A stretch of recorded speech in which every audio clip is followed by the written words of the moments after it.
Hello, everyone. Welcome back to another Roman Reacts. We're here tonight to watch very interesting analysis of from this YouTuber who's been doing some interesting stuff. His name's Endymion TV. So he recently is. I saw this pop up not too long ago. This topic about characters in films and movies and things like that, and in media in general. And I just thought, why not give this a watch? Because it just stood out to me. It was something that's just caught my eye by how certain characters in movies and films don't seem quite right. And and yeah, I just wanted to give this a watch, show you guys my thoughts, and just give a reaction to it. So just I'm going to be here to give you my thoughts and just to be involved in this little video. So editor, and I have no idea what I'm going to get myself into. No doubt it's going to be interesting, to say the least. But yeah, let's just hop right into it, shall we? So let's just and for those who probably are watching, they think I should not watch this, then you can just head out the door right now.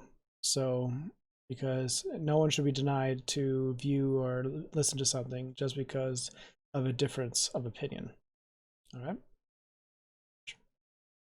What's up, everyone? It's Endymion, and since Star Wars Celebration, there has been a disturbance in the balance of pop culture, where millions of fans groaned in unison as Disney and Lucasfilm announced that Rey would be brought back in a new movie. What? Some may have been hyped, while many others saw this announcement as Disney unwilling to learn from their past failures, as Hollywood keeps pushing what fans reject. And it begs the question, why does nobody seem to like these identity politically driven or woke characters? Let's talk about it. What rubs many the wrong way about Rey isn't that she's a woman, although I'm sure there are those out there who hate her simply for that, but I'm not one of them. The real reason why I particularly dislike the character and this announcement of her making a new Jedi Order is that Rey is essentially assuming the role that Luke should have had instead. Unfortunately, Disney made Luke into a bumbling hobo who drinks alien milk and tries to kill his nephew, and to really put the nail in the coffin, they also killed off Luke as well. All the expanded universe lore surrounding Luke could now in retrospect not be used since the legacy of the character was finished. But the sad truth is that Lucasfilm and Disney found a way to remove Luke from the story and replace his legacy with a younger character instead. When it comes to a lot of new age media, there's been quite a few characters created that could be considered self-inserts of their creators. A good example of this is Mariko Tamaki, who's the author of the YA graphic novel I Am Not Starfire, where the beautiful supermodel Starfire has a fat daughter that looks more like the Penguin than being related to Starfire herself. Ugh. Her daughter, whose name is Mandy, also looks strikingly similar to her creator, which many, as you'd expect, have pointed out. Then of course you have Velma and Mindy Kaling, which I don't need to explain. Of course, self-inserts are nothing new when it comes to media, as it's likely impossible for a creator to not in some way insert parts of themselves into the very characters they create. A good example of this would be Peter Parker, as Spider-Man looks a lot like one of his creators, Steve Ditko. But the difference between someone like Peter and Mandy is that Peter actually became something that stood the test of time and grew and expanded and built their own legacy. Where likely until I mentioned Mandy in this video, you probably haven't even thought of or knew that character even existed. To swing back to Star Wars again, Rey feels like a self-insert, but in the worst way possible. In fact, I wouldn't be surprised if Rey was a self-insert of Star Wars' biggest villain herself, Kathleen Kennedy. A woman Ugh. who's so hated by the fan base that even during Star Wars Celebration, many didn't clap or woo her as she went on stage. Lucasfilm, Kathleen Kennedy! Because the damage she has done to the brand and Disney at large at this point is stained by her diluted touch. Rey is a terrible self-insert character because she doesn't add nothing to the story she's in. She is simply Luke Skywalker but a woman, but without any of the problems or weaknesses. Instead, she's capable of doing anything and everything herself, even breaking out of prison in Force Awakens on her own, even though she's only known how to use the Force for maybe 5 minutes at this point. Rey is the ultimate bad character because of this, and I honestly feel bad for Daisy Ridley because she's just doing what she's told by the writers, directors, and producers who employ her. There was something there in Awakens, a glimmer that she could have been a great character, but this potential was sadly wasted. And then it was exemplified when she was not only assuming the role that was originally Luke's, she also took his last name too.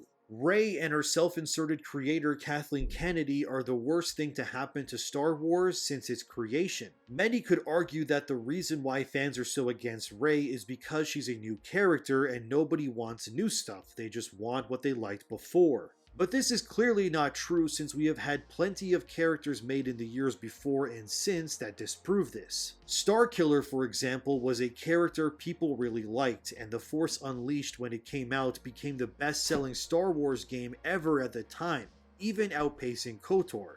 Grogu is another great addition, and so is Din Djarin, but people clearly don't like when they're sold something as one thing but get subverted into experiencing something that they don't want. Jeez The Louise, Mandalorian yes. recently has largely replaced Din and Grogu with Bo-Katan, and even the producers of the show say anyone can now be the Mandalorian. So stupid. Been on, the journey of the show, and now that we're at this point, is that what does that title mean? And I think now with Bo possessing the dark saber, I know that there was a lot of expectations that might have shifted both in terms of what it meant for Din Djarin, but also for Bo, and what does it mean? Who is the Mandalorian right at this point? And so I think it could be anyone, and I think that's what they're trying to define in many ways, is what does that mean to be Mandalorian?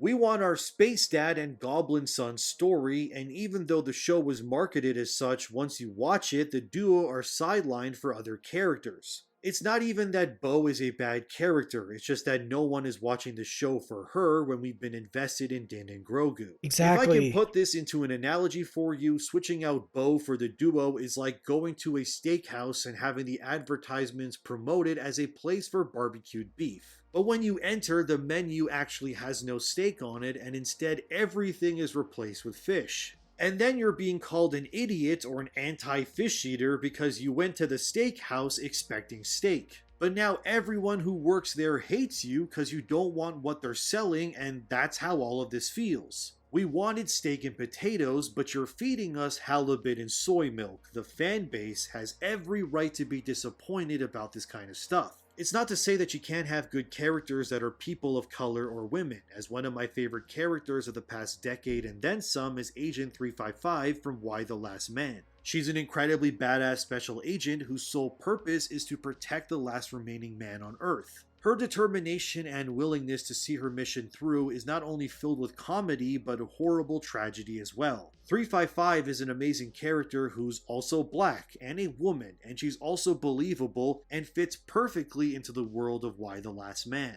Another character I really love is from a comic called Punk Rock Jesus, where a company revives Jesus through strands of DNA and makes a reality show out of the second coming of Christ for television ratings. This second Jesus is protected by a capable and deeply troubled man named Thomas McKeel. Thomas is a badass bodyguard whose nickname is the Cemetery because of all the crosses on his back he has tattooed signifying all the people he's killed. Punk Rock Jesus is also just a damn fine limited series, and I strongly recommend it if you haven't read it. But the point stands that good original characters do still exist out there in the wider world, but unfortunately, when it comes to mainstream companies like Marvel for example, they can't help but keep pushing these terrible woke ideas instead. A good example of this is Deadpool, who in a recent issue has begun dating Valentine Vuong, an assassin who was originally an enemy of Wade's. While this all may seem fine, the more I dug in, the more obvious and self-inserting it became. You see, it would be one thing to announce that Deadpool has a new girlfriend, except whenever you read an article about this, the selling point is that this new character is non-binary. And I had a creeping suspicion, so of course I dived in deeper, and the writer of this Deadpool series is Alyssa Wong, who of course is also non-binary. Meaning this series is just a fanfic where the writer has self-inserted a non-binary Vietnamese character who is very specifically just like their creator, and wrote it so that they can bang Deadpool. Why? It's Tumblr levels of cringe, but this is how things are now. Why is that? sorry for pausing, but just why is that? Why? Why do you have to insert your own selfish things, selfish beliefs, and just inserting this certain character and just expect it to be the norm? And it's just like, what the hell?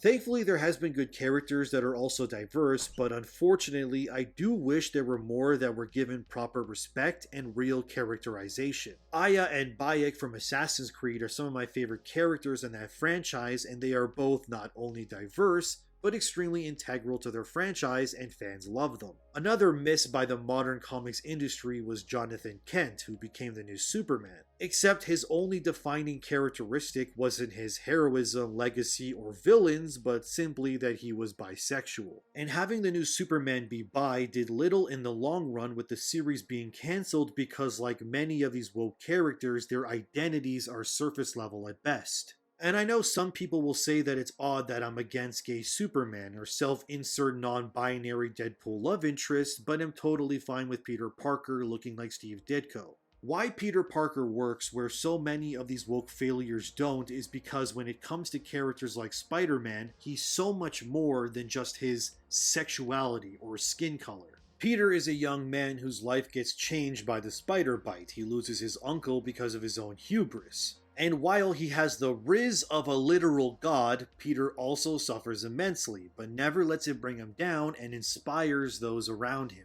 When I think of someone like Peter, I think of his characteristics as heroic, selfless, loving, and strong. He's a character many people can see themselves in regardless of gender, skin color, or whatever else. It's the same with Agent 355. I think of her as adaptive, strong-willed, and incredibly badass. Her being black or a woman doesn't matter because at her core, she's a strong character. But when I look at Jonathan Kent, the only quality he has is that he's bisexual.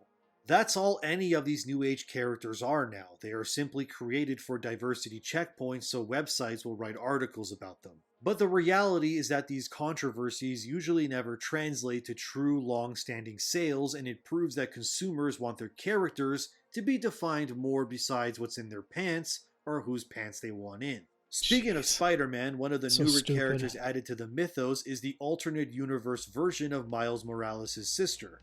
Her name is Bobby Morales and her superhero name is Spider Smasher. And she looks like a cheap knockoff of an Attack on Titan character with the overused half-shaved haircut. Then there's Spider-Boy, whose real name is Bailey and apparently has the exact same origin story as the Sentry, who's Marvel's version of Superman basically. They're not even trying anymore. However, if you want an example of a character that became a breakout success and is fairly recent, we can look at Dr. Aphra, who first appeared in the Darth Vader comic book series. Aphra is a morally ambiguous character that kills and manipulates people and is also a woman of color and meets all of those sexual identity nonsense things every company is so crazy about. But while Aphra does tick certain ideological boxes, she managed to have her own comic book series and became a character that shined even when put beside icons like Darth Vader.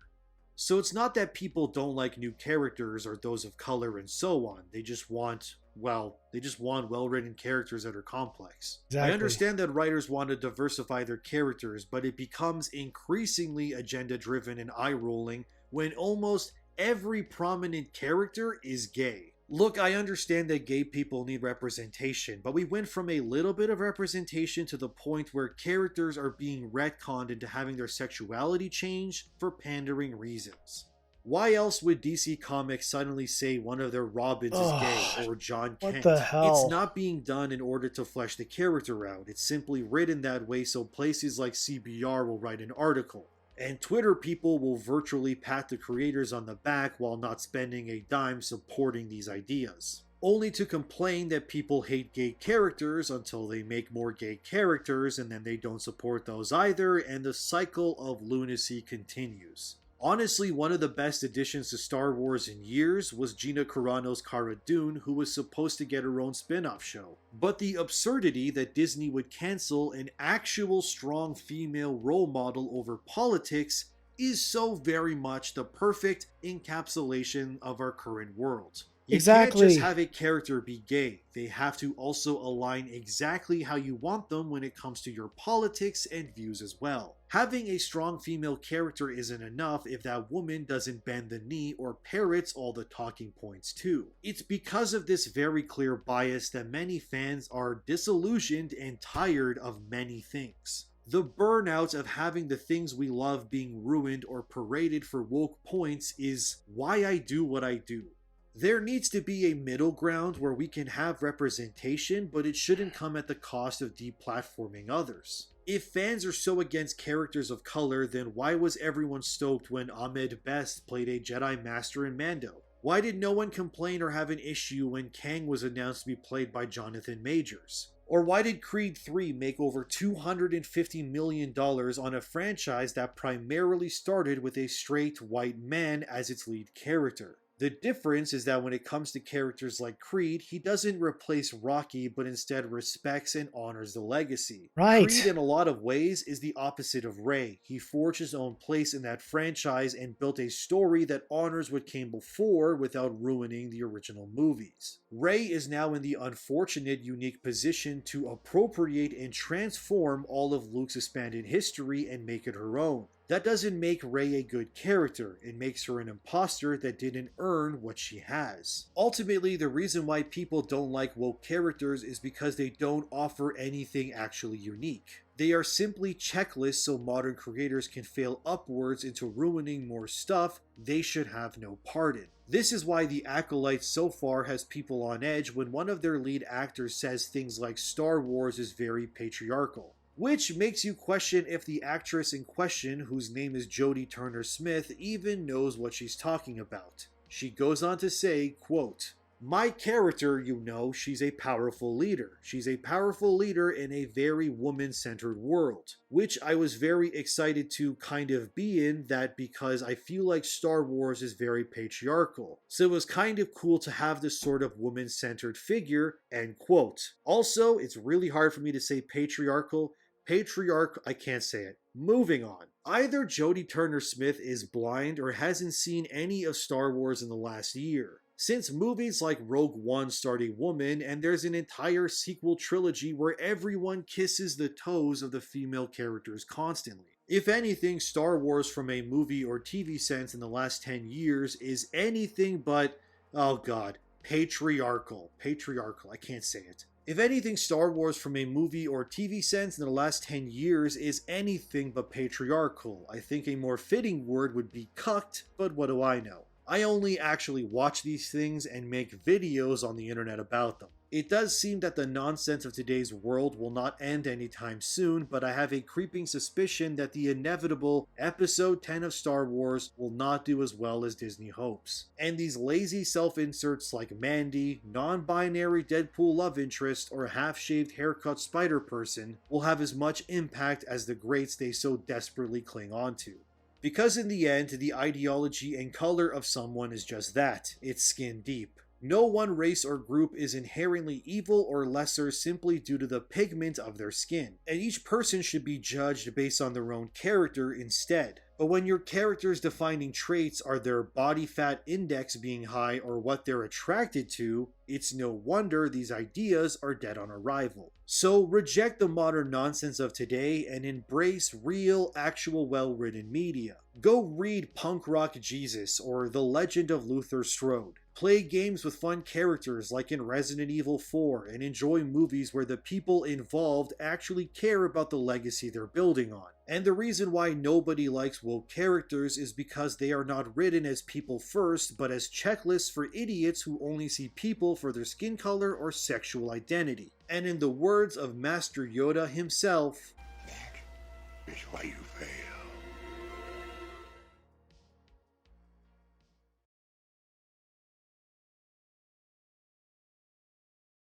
I'm shocked. I'm honestly shocked that this was brilliant. This is really, really in-depth analysis of what's wrong with today's writers and why they keep self-inserting, putting things, check marks, that all this stuff.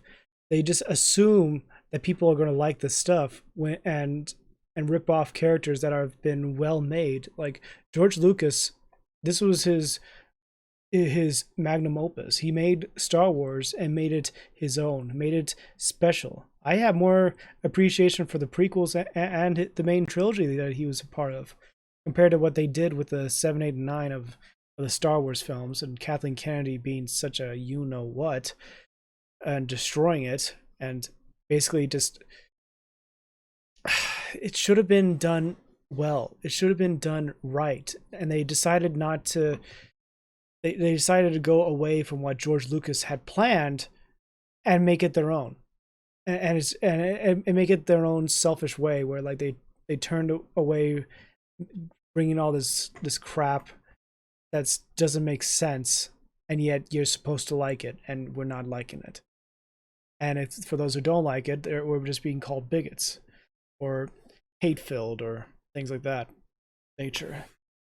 It's such a pain in the butt to even consider the fact that these people who made these stories, who they made wonderful characters, and based upon the backgrounds of what they've went through, what they've gone through, and you just self-insert this like notion that they are bad or they need to be brought low to what you deem respectable, and then you decide to change it to make it your way, then what was necessary. You basically make Luke Skywalker like a bumbling fool when in the past he was a wise person who actually cared.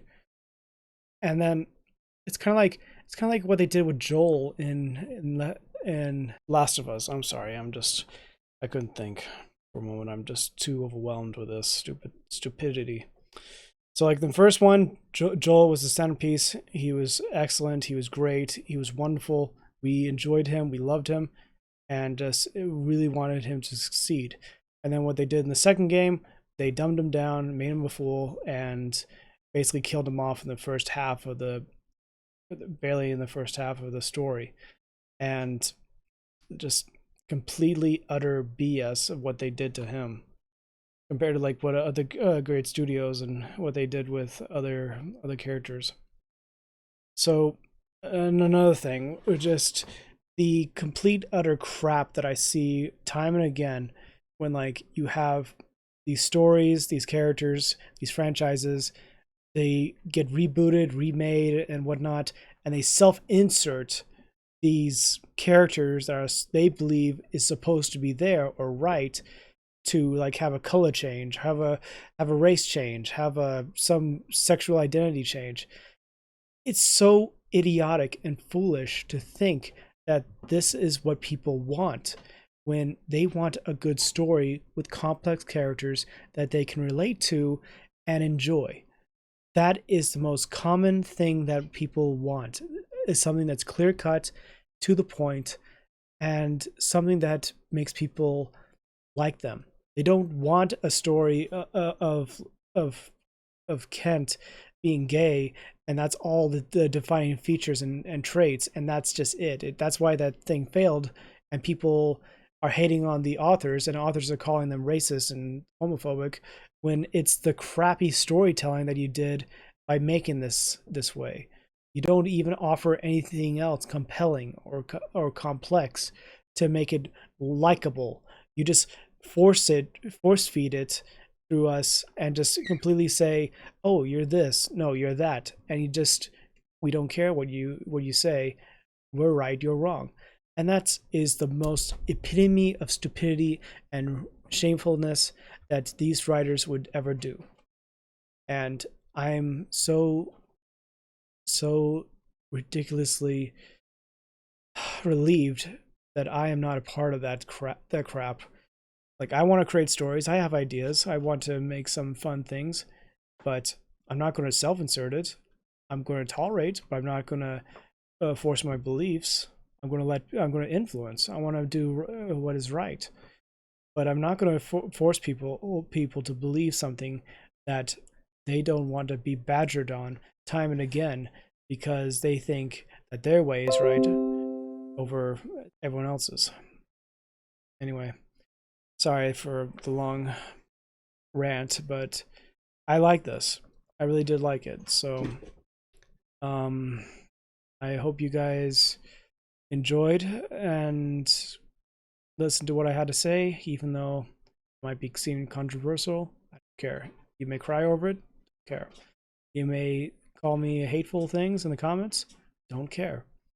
Because people have too much free time and they don't even realize that there's far more important things to do than just sitting on your computer ranting at how your life stinks, whereas others who are working their guts out to make their life successful, and you just leech off them. And that's all I gotta say. Anyway, guys, you take care. Romans, salute.